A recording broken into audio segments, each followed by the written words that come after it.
ఏంటి పంతులు గారు, ఏర్పాట్లేవో ఘనంగా చేసినట్టున్నారు? అవునమ్మా, విమలమ్మ గారి కొడుకు కోడలు నల్లపూసల పూజ. దానికోసమే ఈ ఏర్పాట్లన్నీను.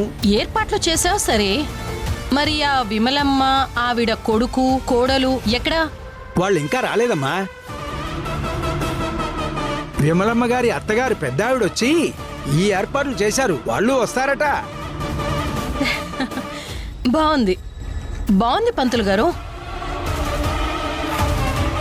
పవిత్రమైన నల్లపూసల పూజకి మొగుణ్ణి పోగొట్టుకున్న ముసలావిడ వచ్చి ఏర్పాట్లు చేయటం చాలా బాగుంది. సూపర్. మరి ఆవిడ కూడా కనిపించట్లేదు, ఎక్కడుంది? ఇప్పటి వరకు ఇక్కడే ఉందమ్మా. మీరొచ్చే ముందే ఇప్పుడే వస్తానని వెళ్ళారు.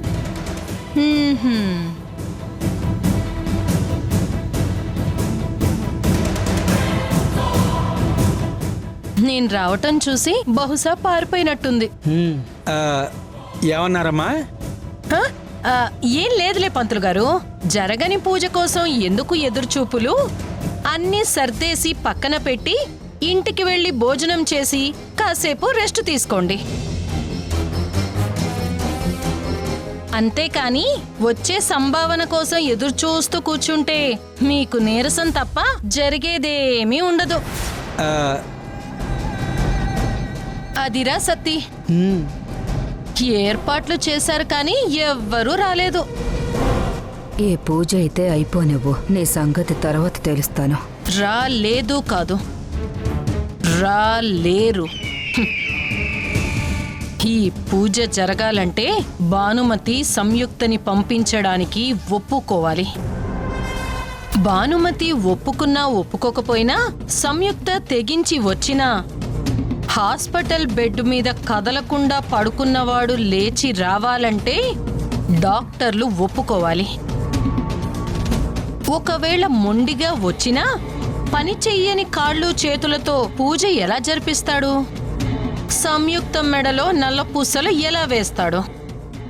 ఇదంతా అయ్యే పని కాదు గాని పదరా సతీ.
అత్తయ్య ఫోన్ చేస్తుంది, ఏం చెప్పాలో కూడా తెలియడం లేదు.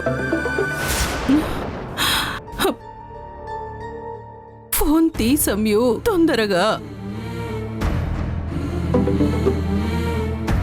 హలో అత్తయ్య. సమయు, ఏం ఆలోచించావమ్మా?